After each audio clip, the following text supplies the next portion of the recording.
Olá, nós estamos iniciando mais um programa Assembleia Convida e hoje nós vamos debater a crise brasileira, a crise econômica, a crise política. Estamos recebendo aqui com muita honra no estúdio da TV Assembleia o Plínio de Arruda Sampaio Júnior, que é economista, que é professor da Unicamp, professor de economia, que é pesquisador e também um grande militante das lutas sociais. Plínio, muito obrigado pela sua presença aqui. Eu tenho certeza que você vai ajudar muito o telespectador a entender melhor a crise no Brasil, a crise econômica, a crise política, esse momento tão difícil que o Brasil está passando. E você também está lançando um livro, que é a Crônica de uma Crise Anunciada, que faz um estudo aqui de uma parte da origem dessa crise que nós estamos vivendo, né? A gente vai falar também desse livro, mas eu queria, Plínio, dizer o seguinte: qual é, na sua opinião, o que existe por detrás das reformas da Previdência Trabalhista, da PEC 55 que já foi aprovada, da lei da terceirização, que também infelizmente já foi aprovada? Existe aí um processo, um conjunto de reformas retirando direitos trabalhistas, sociais e previdenciários da população brasileira. Eu queria saber, na sua opinião, o que está por detrás dessas reformas, o que sustenta esse processo tão selvagem de retirada de direitos dos trabalhadores. Bom, Janásio, primeiro quero dizer a alegria que eu estou aqui, né, de encontrar o meu deputado, que eu conheço de muitas lutas passadas e que faremos várias lutas também por vir.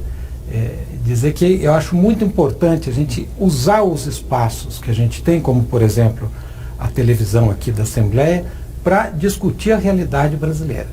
Porque, na verdade, todos os brasileiros sabem que a gente está vivendo um período complicado, né? Uma crise econômica profunda, né? Uma espécie de uma encalacrada para a qual a gente não acha uma solução e a qual se combina uma crise política também de grande envergadura, e uma condiciona a outra e cria um ambiente de impasse histórico, né? Então, para a gente entender o Brasil, eu acho que o ponto de partida é entender esta crise e a resposta que o capital está dando para a crise, né? A resposta que a burguesia está dando para a crise, que é o chamado ajuste, né? E o que é o ajuste, né? Se a gente for resumir o ajuste em poucas palavras, é o que você falou, é um ataque aos direitos dos trabalhadores, né? O ajuste é uma espécie de uma guerra aberta aos trabalhadores. E a natureza das medidas que estão sendo tomadas estão claras. Quer dizer, qual é a solução do capital para a crise? É diminuir as condições de vida dos trabalhadores.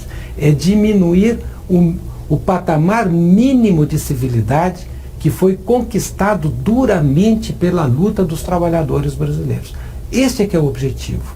No curto prazo, o ajuste arrocha salário para recompor a rentabilidade do capital.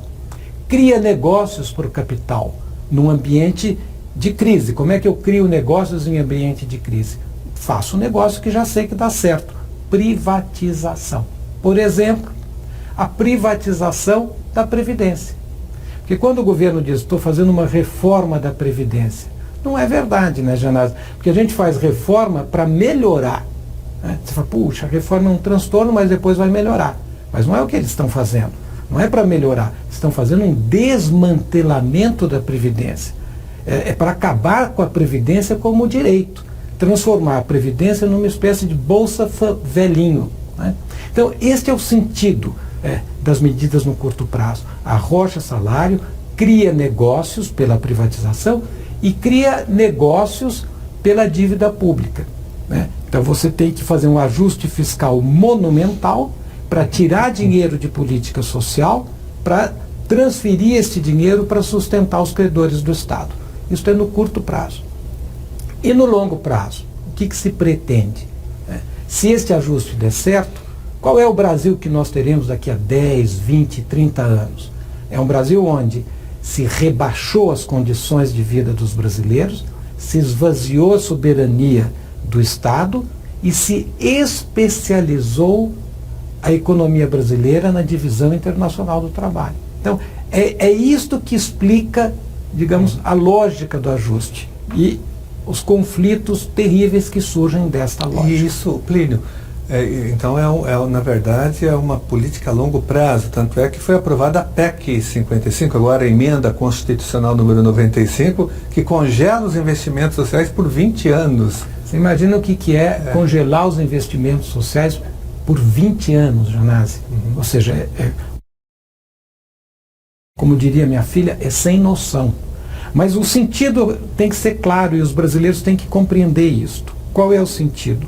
Diminuir o patamar mínimo de civilidade da sociedade brasileira. Um patamar que já era rebaixado, né? Porque a gente fez a emancipação sem verdadeiramente criar soberania nacional. Depois fizemos a abolição dos brancos para os brancos sem resolver o problema do negro. Depois enterramos as reformas de base. Depois fizemos uma transição da ditadura para a democracia por cima, criando um sistema político muito complicado. Bom, é tudo isto que agora eles querem, o pouquinho que foi conquistado ao longo desta luta, eles querem diminuir. O que a burguesia está fazendo aqui é, na verdade, uma revolução reacionária, que joga o país de volta para o século XIX. Esta é a gravidade dos problemas que estão postos, e a crise política, em certo sentido, é o complemento disto daqui. Porque a este rebaixamento da economia deve necessariamente corresponder um rebaixamento da democracia brasileira. Por isso, também, a política está sendo, passando por uma espécie de ajuste. Plínio, você falou da dívida pública brasileira, que é terrível, né, que consome quase metade do orçamento federal. Existe um movimento no Brasil pela imediata auditoria da dívida. Por que você acha que a dívida não é auditada no Brasil, embora conste na Constituição Federal? Tem um artigo obrigando o Brasil a fazer a auditoria da dívida. Janazzi, é uma ótima pergunta, porque na verdade o brasileiro não pode conhecer a realidade, né? Por isso é que a gente não tem debate, né, nos grandes meios de comunicação. Existe uma espécie de uma ditadura do capital onde você só pode falar o que convém e não pode ver o que não convém. Não convém entender a dívida pública. Por quê? Porque se a gente entender a dívida pública, nós vamos entender um dos vetores que explica o modo de funcionamento da economia brasileira, que é o rentismo. Então agora nós estamos passando por um ajuste fiscal muito forte, que congela as políticas públicas por 20 anos. Então por quê? Qual é a retórica? A retórica é que precisa fazer o ajuste porque o Estado faz gastança. Mas se a gente for olhar o Estado brasileiro, principalmente durante a gestão do Lula, nós vamos ver que não houve gastança, houve superávit primário. Aliás, eles eram comemorados, e exaltados pela Rede Globo, cada vez que se fazia um aumento do superávit primário. O que é o superávit primário? O superávit primário é uma poupança do Estado. O Estado gasta menos do que arrecada. Isso eles chamam de superávit primário. Você vai dizer, mas se teve poupança, como é que aumenta a dívida pública? Aumenta a dívida pública porque tem um outro gasto que não é primário, que é o gasto com o pagamento de juros da dívida pública, que estourou. Então o Brasil hoje paga 8,5% do PIB de juros por ano. Quanto que seria o normal? Por exemplo, pega os países da OCDE, eles pagam 1% do PIB. Então é isto que explica a explosão da dívida pública e o peso da dívida pública na economia brasileira. E é por isso que não pode ter auditoria. Porque se o povo percebe isso, ele pode chegar à seguinte conclusão: por que a gente, ao invés de congelar durante 20 anos o gasto público, ou seja, o gasto com saúde, com educação, com previdência, por que a gente não faz diferente? Vamos congelar os gastos com os juros da dívida pública. Vamos limitar os juros a 1% do PIB e vamos liberar 7,5% do PIB para cuidar do futuro do Brasil, para cuidar da educação que você tanto zela e que precisa de recursos e professores bem pagos, para cuidar da saúde, para cuidar dos nossos idosos. Então é por isso que não pode ter. E por isso que não pode ter debate, Janazzi. Tá. E tem uma outra coisa também que não é mencionada nesse debate, que você falou muito bem, você liga a televisão na Globo News, naqueles debates sobre a economia, sobre a crise, não tem nenhum economista crítico, né? Todos defendem a mesma posição, né? O ajuste fiscal, as reformas, não tem nenhum tipo de voz dissonante na mídia em geral, né? Nos grandes meios de comunicação de massa. Esse tema não entra, a questão da dívida pública, e tem a questão também da cobrança da dívida ativa brasileira, que é muito alta, e um outro tema também, as desonerações, que beneficiam várias empresas. Aqui em São Paulo, por exemplo, o governador Alckmin tem dado desonerações na faixa de 15 bilhões de reais no nosso orçamento, privilegiando mineradoras, os grandes frigoríficos, as grandes avícolas, a Ambev, todas essas empresas que financiam campanhas eleitorais dos deputados estaduais e do próprio governador, têm benefícios fiscais. Elas recebem quase 15 bilhões de reais. Saiu agora, inclusive, o relatório do Tribunal de Contas dizendo que houve uma desoneração no ano passado de 15 bilhões. Ou seja, nós perdemos isso, né? E sem nenhum tipo de transparência. Não tem transparência, nós não sabemos qual o retorno que o Estado de São Paulo teve com essas desonerações, essas isenções fiscais, benefícios fiscais dos tributos estaduais. E, enfim, então, dívida ativa e desonerações, né, que contemplam as grandes empresas, logicamente, inclusive na questão da reforma da Previdência, isso é muito debatido, a dívida das empresas com a Previdência, que é de bilhões, né, de 425 bilhões de reais. Como que você vê isso? Esse debate também que não aparece na Globo News, no Jornal Nacional, na Record, na Bandeirantes, né? Isso aí fica totalmente interditado. Janazzi, vamos começar pelo debate, né? Quer dizer, uma democracia sem o contraponto, sem o debate crítico, sem que a população tenha acesso às informações, é um embuste, né? Vira um embuste. E a gente tem que entender o seguinte: por que tem um embuste? Por que as informações não podem aparecer? Porque, na verdade, o Estado funciona de maneira pensa, né? Funciona só de um lado, funciona só para o capital. Funciona para o capital de maneira, às vezes, explícita, né? E às vezes de maneira velada, por exemplo, com essas desonerações, né? Então, isso é uma maneira esquiva, né, de fazer uma política que eu resumiria sob a seguinte consigna: tudo para o capital. Então, para o capital pode tudo, né? Você é obrigado a pagar cumprir os direitos, que são os contratos.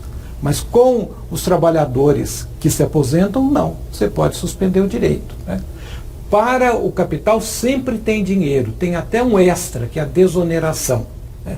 Para a política social é uma penúria permanente. Então, são estas coisas, né, um Estado que funciona com dois pesos e duas medidas. Para o capital, tudo. E para o trabalho, né? Porque, no fundo, Janazzi, qual é a concepção de trabalho que existe dentro deste, digamos, Estado neoliberal, né? É pensar o trabalhador como burro de carga.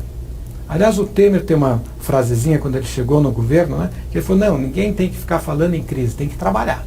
Claro que ele não quer que ninguém fale em crise, que ninguém investigue nada, porque se investigar, acha. Então, tudo que mostre o que tem por trás, todas as auditorias, todos os debates, digamos, a transparência no funcionamento do Estado, nos convém. Convém à democracia, convém aos trabalhadores, mas não convém ao capital, não convém, digamos, à plutocracia que governa esse país, porque, no fundo, eles precisam da ignorância do povo, né? Eu sei que você gosta muito do Chico Buarque, né? Mas aquela música que ele fez durante a ditadura aqui, né, que se faziam tenebrosas transações enquanto a pátria-mãe dormia distraída. Bom, nós estamos vivendo isso novamente. Porque o Brasil, ele sempre está entre as 10 maiores economias do mundo. Logo, o Brasil é um país rico, às vezes é a 7ª, às vezes a 8ª, às vezes né, sempre nesse patamar. É um país rico do ponto de vista econômico. Agora, me parece que a grande questão é a desigualdade social e a concentração de renda. E você estudou muito o Florestan Fernandes, o Caio Prado Júnior, né, os grandes teóricos que estudaram com profundidade todas as desigualdades do Brasil desde a sua formação. Como que você vê? Que crise é essa, então? Se o Brasil é a 10ª economia do mundo, por que o Brasil tem que passar por esse processo todo de ajuste fiscal, de retirada de direitos? Se tem dinheiro no orçamento, na verdade, né? Que é uma ótima pergunta, Janazzi. Né? O povo continua trabalhando todos os dias, levantando cedo. O Brasil está produzindo. Que crise é essa? Então? Vamos ver o Brasil em perspectiva histórica, né? O Brasil colônia. A colônia brasileira, em vários momentos, foi uma colônia muito rica, né? E o mais curioso é que nos momentos de maior riqueza da colônia, o trabalhador, que na época era trabalho escravo, né, vivia muito mal. E nós tivemos momentos de alta prosperidade da colônia em que a metrópole, a coroa, precisou dar uma determinação que era obrigado, que os fazendeiros eram obrigados a produzir feijão, arroz, para alimentar os trabalhadores. Porque a fúria de ganhar dinheiro era tão grande que ninguém queria perder terra com mandioca, com feijão, enfim, com a alimentação da população e das cidades, né? Bom, o que a gente está vendo hoje é o seguinte: o Brasil é um grande negócio para o capital. Continua sendo um grande negócio, e se esse ajuste der certo, vai virar, na verdade, uma mega feitoria moderna, né? Então, o problema do Brasil não é não ser uma economia próspera, é que o Brasil funciona só para os negócios. Então, tudo tem que se ajustar à lógica dos negócios, né? E o dilema histórico do Brasil é subordinar os negócios às necessidades da população, né? Então você tem toda a razão. Quais são os problemas do Brasil? São os problemas históricos do subdesenvolvimento, da dependência, que se combinam, Janazzi, com os problemas do capitalismo contemporâneo, que é um capitalismo, digamos, muito predador, é um capitalismo em crise estrutural no mundo inteiro. Então, é a combinação da nossa debilidade histórica com um capitalismo extraordinariamente agressivo que acaba criando esta violência contra o trabalho que nós estamos assistindo. Eu esqueci de citar entre os teóricos, os grandes teóricos, o Celso Furtado também, que você estuda bastante e conhece. Agora, o Brasil já tentou em alguns momentos, como no governo Jango, as reformas de base, que foram inviabilizadas depois pelo golpe empresarial militar. E em todos os momentos, quando o Brasil tenta despontar do ponto de vista da democracia e da socialização, da economia, você tem intervenções, golpes. É isso, o Brasil não, nem para fazer uma reforma no capitalismo a elite econômica não permite isso. Que é o que a gente está revivendo hoje, né? Quer dizer, teve a esperança das reformas de base, que acabaram em 64, né? Depois tem uma luta muito forte do povo brasileiro para resgatar, digamos, a democracia e para criar a possibilidade de conquista de direitos. Fizemos esta democracia da nova república e é isto que está sendo atacado. Por quê? Porque o capitalismo brasileiro é um capitalismo dependente. E a galinha dos ovos de ouro do capitalismo dependente é a pobreza do povo. Tem que ter muita pobreza. A pobreza é funcional, ela não é passageira, ela é funcional, estratégica. Por quê? Porque ela funciona como uma âncora que puxa para baixo o salário e as condições de vida dos trabalhadores. Então, esta burguesia é uma burguesia que não tem o que ceder. E como ela não tem o que ceder, ela é autoritária com os de baixo, né? Então, isto é o padrão histórico de funcionamento da economia brasileira e da política brasileira. E é este, Janazzi, o grande desafio que nós temos hoje no Brasil. Porque nós precisamos dar uma resposta à crise, que é a resposta do trabalho, que é a resposta não para rebaixar a nossa economia, mas ao contrário, para transformá-la e colocá-la a serviço de todos. Uma resposta que não é para diminuir o pouquinho que tem de democracia, né? Mas ao contrário, é para ampliar a democracia brasileira. Eu acho que é essa a grande encruzilhada histórica que nós estamos outra vez. É como se aquele dilema, né, do início dos anos 60 voltasse agora de maneira ainda mais dramática, mais grave, né, na sociedade brasileira. Plínio, nós falamos agora nas reformas de base do governo Jango. Eu não tenho como eu não falar que o seu pai, o Plínio de Arruda Sampaio, participou daquele momento histórico. Inclusive, após o golpe, ele foi exilado, né? Mas ele participou, sobretudo, no debate da reforma agrária, que é uma questão crucial no Brasil ainda hoje. E não houve reforma agrária no Brasil, como não houve reforma tributária. O Plínio era especialista nisso, ele deu grandes contribuições. Você acha que a reforma agrária continua sendo uma questão importante ainda hoje no Brasil? Eu não tenho dúvida nenhuma. Né? Eu, na verdade, defendo a ideia, Janazzi, que todos os nossos problemas não resolvidos, eles vêm à tona. Então, o problema do negro, o problema do índio, o problema do operário que não é bem pago, o problema do trabalhador rural, que é super explorado pelo latifúndio, né? O problema do meio ambiente, todos estes problemas vão aflorar. A reforma agrária não é feita no Brasil porque, você sabe que eu já tive muito debate com meu pai sobre isso. Ele achava que o Lula ia fazer. E eu falei, pai, o Lula não vai fazer porque a plutocracia brasileira não deixa. Por quê? Porque é importante você ter o pobre no campo. Porque aquilo que eu digo, porque o capitalismo brasileiro depende da pobreza, porque a pobreza é que rebaixa os salários, rebaixa o nível tradicional de vida dos brasileiros. Né? E, portanto, é estratégico para a acumulação não só no campo, mas também na cidade. E a mesma coisa na política. Né? A burguesia brasileira não permite que o povo tenha conquistas, né? Que o povo se levante. Então ele não pode permitir que o trabalhador conquiste terra, né? Porque o padrão de dominação brasileiro ele é duro. Né? Isso é um fato concreto. Mas eu digo isso não é para dar ao telespectador a impressão que, bom, então não tem saída. Né? Não tem saída dentro dos parâmetros da situação. Não tem saída dentro do subdesenvolvimento. Não tem saída dentro da regra tudo para o capital. Aí, de fato, não tem saída. Nós vamos ter que procurar a saída de baixo para cima. Existem outras lógicas, na verdade. Agora mesmo o grande sociólogo e economista também, Boaventura Souza, português, ele deu uma entrevista agora, recentemente na Folha de São Paulo, dizendo que Portugal, né, que fez uma coalizão de partidos de esquerda, está colocando em prática uma outra política diferente do ajuste fiscal, está revertendo inclusive o ajuste fiscal feito no governo anterior, acabando com a precarização do trabalho, e a economia voltou a crescer em Portugal na contramão desse ajuste fiscal que é feito na Europa, em vários países, inclusive no Brasil.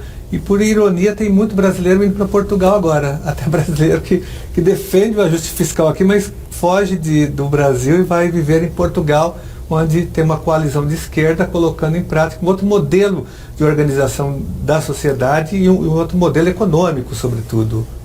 Então existe uma outra lógica, né, de organização econômica que necessariamente não é essa.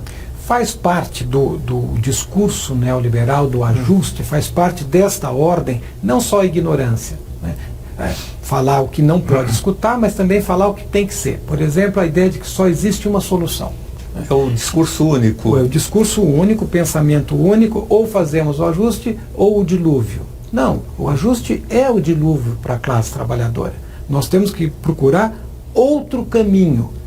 Se nós não fizermos isto, nós vamos alimentar o crescimento de aventureiros de ultradireita que vão acender uma luz no fim do túnel. Né? Nós temos que ter a criatividade para apontar outro caminho. Mas que outro caminho? O caminho que vem de baixo para cima, o caminho que prioriza o interno sobre o externo, o caminho que prioriza o trabalho sobre o capital. Né? Então é este o caminho que a gente tem que fazer. E é muito claro, por exemplo, por que congelar política social por 20 anos pode? E é naturalizado. Né? E por que não congelar o pagamento da dívida pública por 20 anos? Isso não pode? Por que não pode? Aliás, foi a única área que não foi congelada, foi o pagamento de juros da dívida. Né? Todas as outras foram, educação, saúde, assistência social, cultura, infraestrutura, só o pagamento de juros da dívida. Nós temos uma lei, Janazzi, que é Lei de Responsabilidade Fiscal, que é uma lei que devia chamar Lei da Irresponsabilidade Social. Porque, na verdade, o que diz a Lei de Responsabilidade Fiscal? O nome é bonitinho, né? Ninguém vai ser contra a responsabilidade fiscal. Mas o nome é para esconder o conteúdo da lei. A lei diz literalmente o seguinte: para não dar o calote nos credores do Estado, nós daremos o calote na educação, na saúde, na previdência. É isso que diz, de fato, esta lei. Então, por que a gente não inverte? Para não dar o calote nos brasileiros, nós vamos ajustar o orçamento na dívida pública, nos rentistas, nos bancos, que tem uma rentabilidade astronômica no Brasil. Mas isto depende da força do povo. O povo, por isso eu aproveito para dizer da importância do povo se manifestar. O povo tem que ir para a rua. O povo tem que dizer: não vamos aceitar isso. Agora vamos ter a greve geral no dia 30. É fundamental que as fábricas parem, porque é esta a linguagem que o andar de cima entende. Entende tanto que a gente fez a greve do dia 28 de abril. As pessoas pensavam que a classe operária estava morta. Então eu brinco, Janazzi. Vamos imaginar o seguinte: nós entramos num velório e de repente o morto abre o olho. É um escândalo.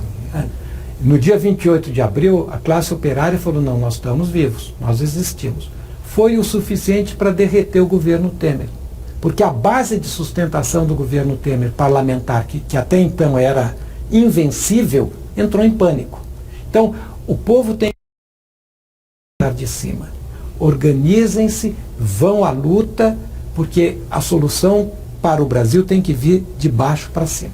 Nós vamos, Plínio, fazer um rápido intervalo e voltamos dentro de alguns minutos com a nossa conversa aqui sobre a crise econômica e política do Brasil.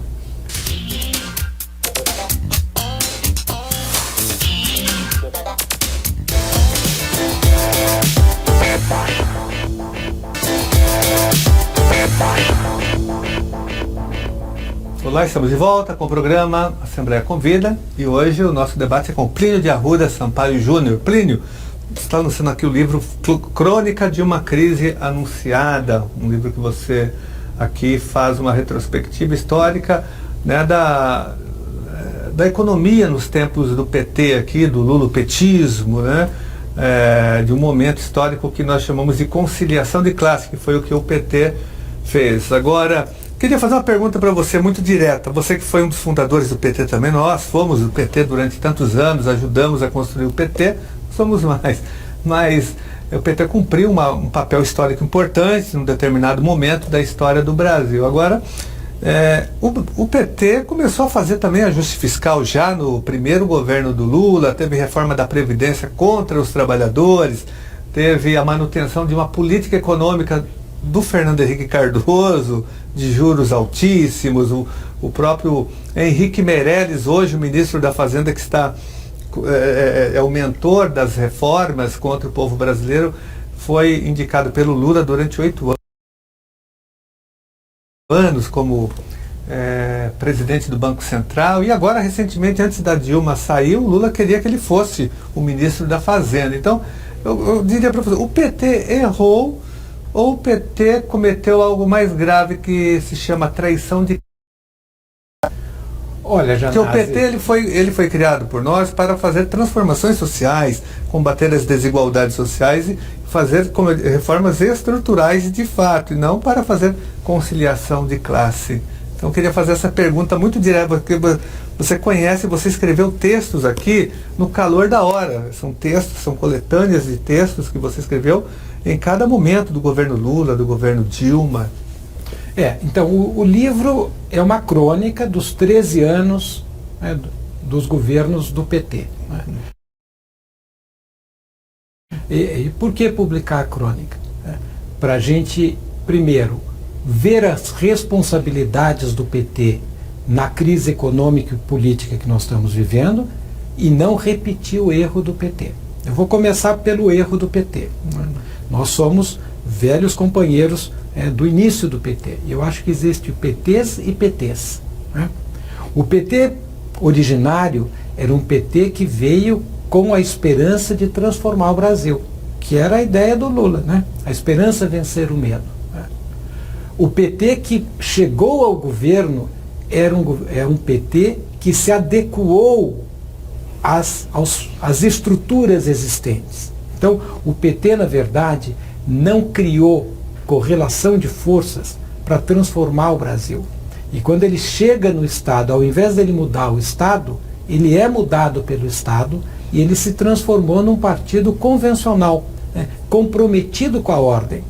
Tanto que a gente vê o seguinte: por trás de cada grande liderança do PT existe sempre um patrocinador, né? Uma grande empreiteira, um banco, uma mineradora, né? O Joesley, né? Que são as mesmas que estão por trás do Aécio, por trás do Alckmin, por trás do Temer. Ou seja, o PT se transformou num instrumento do capital.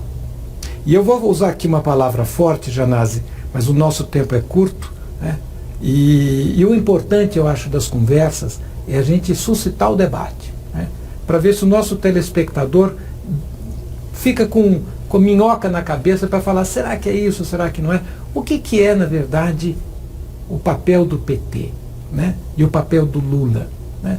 É o pelego, né? O pelego, ele finge que está de um lado, mas ele está de outro lado, né? Então foi esta mudança que aconteceu no PT. Mas a gente tem que entender por quê, né? Por que aquilo que criou tanta esperança acabou gerando tanta frustração e dando na tragédia que deu, que é o que a gente está vivendo hoje. Porque para mudar a sociedade brasileira é preciso acumular muita força, e força do povo, de baixo para cima, né? A estratégia de tentar comer a ordem por dentro da ordem deu com os burros na água. Porque, na verdade, ao invés do PT mudar a ordem mudou o PT. Aquilo virou uma armadilha e foi, no fundo, capturando o partido para, digamos, a defesa dos grandes interesses por trás do Estado brasileiro. Essa é a tese principal. Colocando de uma outra maneira, o PT não atacou as causas dos problemas. Quais são as causas? O subdesenvolvimento, a dependência. Essas são as causas, né? E, em última instância, o capital. O PT não atacou nada disso. Trabalhou dentro do modelo. Não mudou o dado, por assim dizer. O dado é o mesmo. Se o dado é o mesmo, né, o dado de jogar dado, né, e ele é viesado, você pode jogar quantas vezes for e não importa quem está jogando. Ele sempre vai cair no mesmo resultado. Por exemplo, a lei de responsabilidade fiscal que você criticou agora, que é uma lei do Fernando Henrique Cardoso, do governo anterior ao do PT, e que foi tão criticada pelo PT, por todos nós, e pelo Lula, não foi alterada, ela foi mantida. A política econômica também do Fernando Henrique foi mantida pelo governo Lula, pelo governo Dilma, né? Não houve a reprodução sem dúvida nenhuma, Janazzi. Você tinha falado da reforma da Previdência do Lula. Eu me lembro que eu estava vendo a reforma da Previdência com a minha mulher na televisão, e eu virei para ela e falei: Maria, eu acho que eu comi alguma coisa estragada porque eu estou com náusea. E ela falou assim para mim: não, você está com náusea pelo que você está vendo do PT. E eu me lembro de estar vendo o Roberto Jefferson votando junto com o PT a reforma e dizendo: não preciso nem abrir o projeto, conheço na palma da mão, é o mesmo que nós apresentamos na época do Collor. Então é isso, quer dizer, o PT, na verdade, ele traiu a classe trabalhadora, ele capitulou, né? E a gente tem que entender por quê.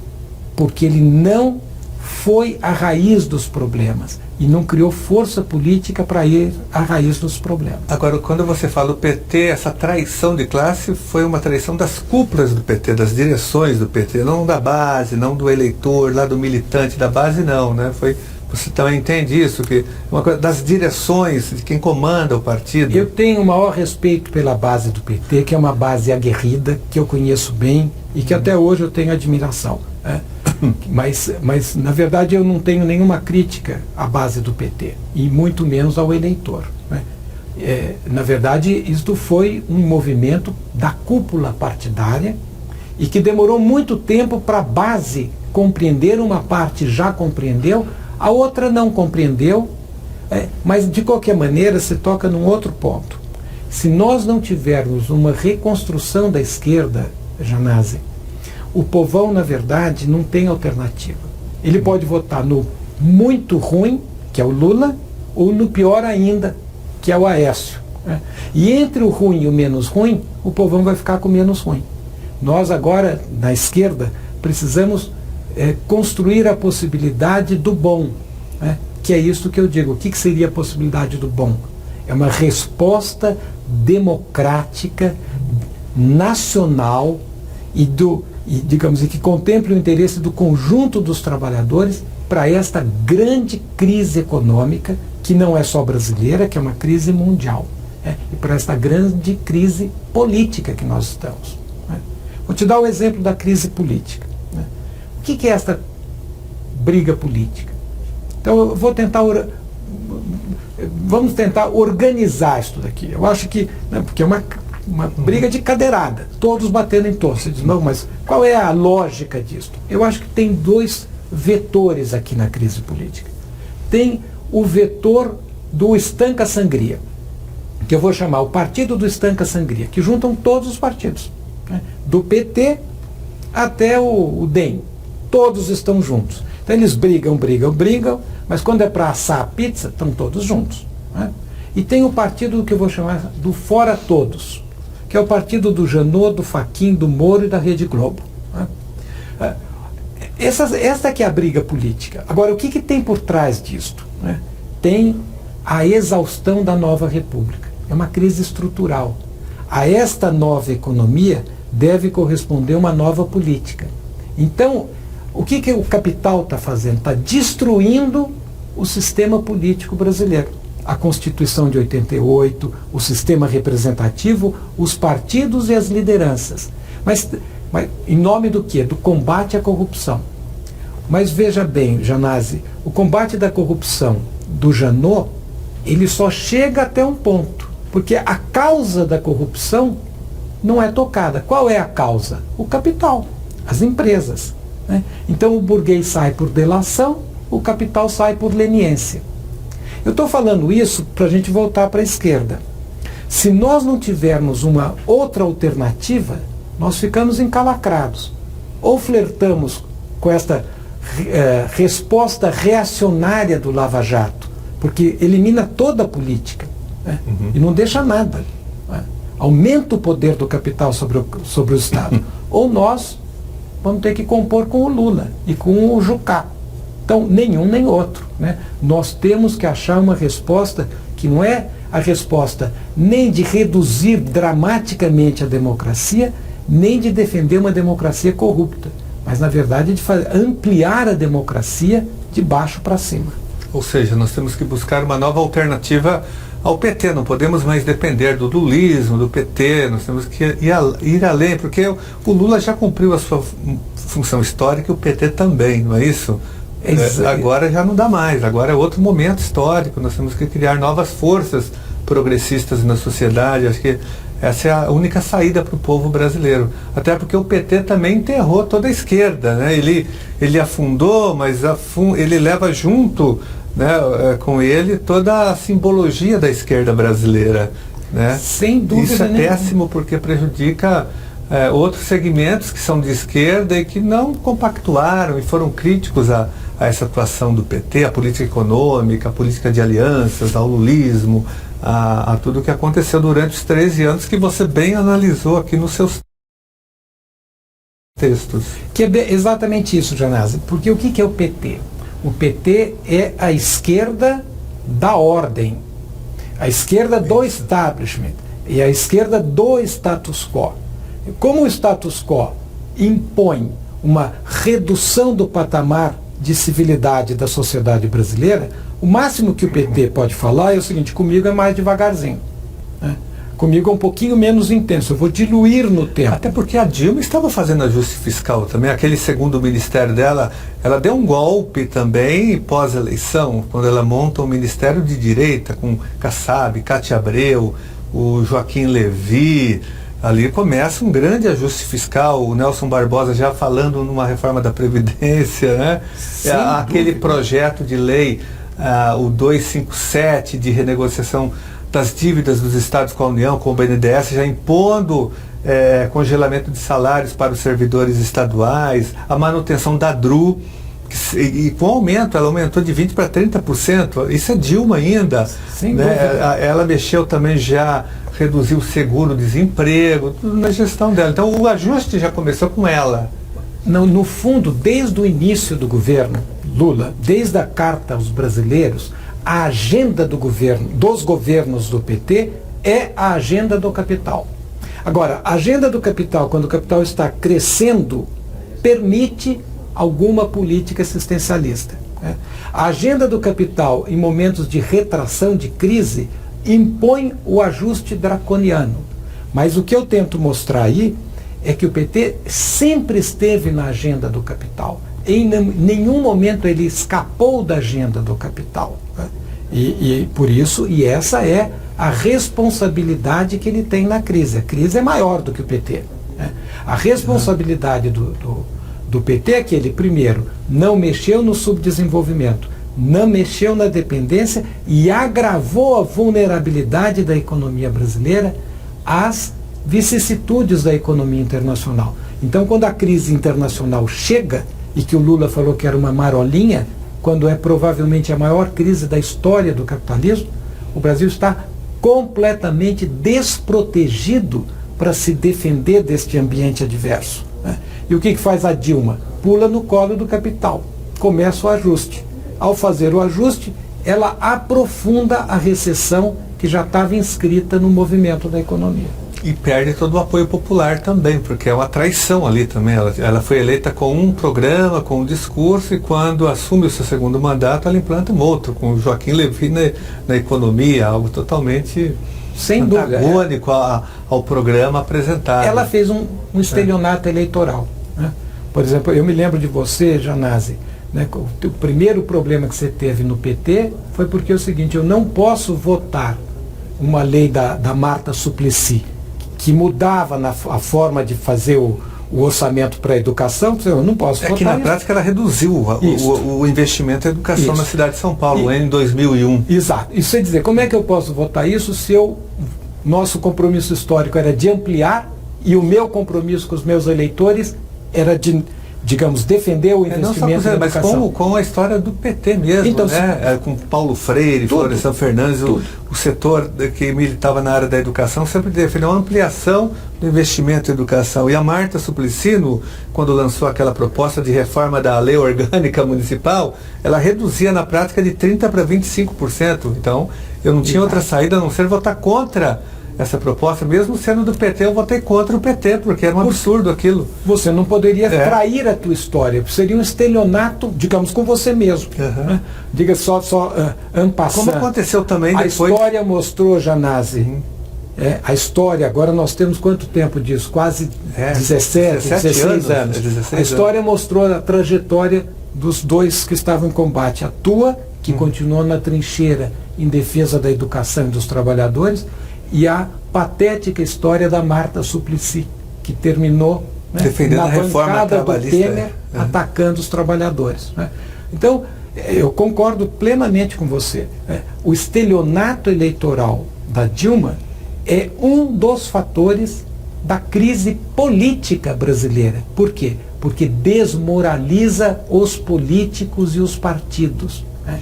E ao desmoralizar os políticos e os partidos, reforça o poder do capital sobre o Estado e anula a voz digamos, a soberania popular, que é um ataque à democracia. O que ela fez é um ataque à democracia. Por isso, quando se fala de golpe, o primeiro golpe, teve contra os trabalhadores brasileiros. O primeiro golpe foi o estelionato eleitoral da Dilma, e depois, dobrando a meta, veio o golpe do Temer. Plínio, a crise de 29, a crise mundial, ela teve repercussões lógico, internacionais por muitos anos. Ela não ficou só em 29, 30, ela demorou, né? Ela fez sentido por 40, 50 anos. Essa crise de 2008, também você tem uma tese que diz que ela vai durar muito tempo, né? Não é algo fácil, ela não se resolve facilmente. Quanto tempo você acha que ainda o mundo, mas o Brasil vai viver essa crise de 2008, essa crise do capital, de acumulação, né? Quando tem uma crise do capitalismo, não sei se essa é cíclica, se é estrutural, mas aí ele ataca mais ainda os fundos públicos, porque ele não perde nunca a sua margem de lucro, não é isso? Como que você vê isso? Vai demorar muito? Então vamos pegar, por exemplo, a crise de 29. Né? A economia mundial só recupera de fato da crise de 29 depois de uma década de recessão, né? E uma guerra mundial que destruiu a economia alemã, japonesa, quase toda a economia europeia. Né? Então, para a gente ver a gravidade, né, de como é que é difícil você digerir uma crise capitalista, principalmente do capitalismo monopolizado. Porque o que é a crise? A crise é uma crise de acumulação excessiva de capital. É como se fosse uma crise de indigestão. Então eu faço uma metáfora, é como se fosse uma jiboia, né, uma sucuri que come um boi. E depois ela precisa digerir este boi. E isso demora tempo. Então qual é a estratégia de digestão deste capital sobreacumulado?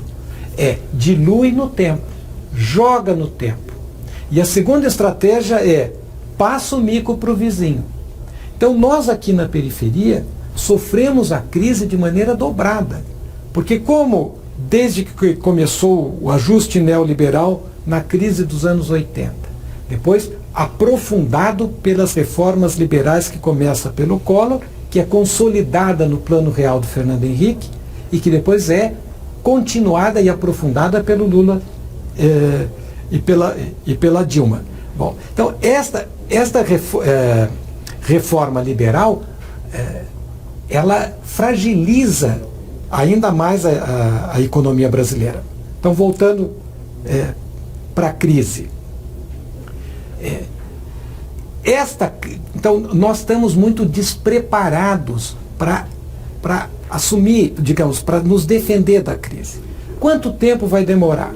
Eles estão fazendo o ajuste, mas é um ajuste difícil, porque qual é o ajuste? Você vai ter que reconstruir forças produtivas, reorganizar a estrutura do capital, reorganizar a relação capital-trabalho, o papel do Estado na economia, a divisão internacional do trabalho. Isso tudo é um trabalho lento. Né? E como nós fizemos a opção pela liberalização, nós sofremos dobrado porque nós dependemos do comércio internacional, mas ele está parado. Né? Nós dependemos de uma redefinição do lugar do Brasil no mundo, mas isso não está feito e independe daqui. Então, independe do fato da gente arrochar salário. Mesmo arrochando, se a crise internacional não resolver, a economia fica parada. Então, o mais provável é que essa economia demore muito tempo e é o que a gente está assistindo, né, no impasse europeu, no impasse da economia norte-americana, né, e no clima extremamente sombrio que a gente vive no mundo hoje. Então, talvez, acho que o nosso desafio hoje no Brasil, talvez a gente não resolva exatamente essa crise internacional, mas nós não podemos pagar a conta dela. Não é isso? Os trabalhadores não podem pagar a conta. Por isso que você disse muito bem que tem que ter reação social, reação popular, o povo nas ruas, fazendo a greve geral, fazendo as grandes mobilizações, pressionando o Congresso Nacional a rejeitar todas as reformas da Previdência, a reforma trabalhista. Nós também estamos defendendo a anulação, a revogação da PEC 55, agora a emenda constitucional número 95, a lei da terceirização. Nós não queremos essas reformas porque a nossa lógica é outra. A nossa lógica tem o povo, tem o interesse social, tem a educação e tem a saúde. Plínio, eu quero agradecer, nós estamos chegando ao fim do programa, agradecer muito a sua participação nesse programa, de você estar fazendo esse debate, dando publicidade a esse tema, porque, como nós discutimos aqui no início, não há espaço na TV aberta. Esse debate está interditado para a população, porque se a população começa a ter acesso a esse debate, ela vai se rebelar contra as reformas, ela vai entender que a reforma da Previdência é contra ela, que é a reforma trabalhista. e que tudo que vem acontecendo no Brasil. Então, parabéns pelo seu trabalho, pelo seu livro, que é Crônica de uma Crise Anunciada, Crítica à Economia Política de Lula e Dilma, para a gente entender melhor o que está acontecendo hoje. Parabéns, você que é economista, professor, pesquisador e, sobretudo, militante também das lutas sociais. Muito obrigado, Plínio, pela sua participação. Janés, sou eu que agradeço. Eu acho que esse tipo de debate ele é fundamental, porque se o povo tiver acesso à crítica, ele vai descobrir que não existe só esta solução que é imposta para nós. Por exemplo, reforma da Previdência. Por quê? Porque tem um déficit. É uma mentira esse déficit, mas o povo jamais vai saber que é uma mentira se não tiver este tipo de debate. Então é a crítica e a luta que vão abrir novos horizontes para o povo brasileiro. Eu agradeço muito o teu convite. Obrigado, Plínio.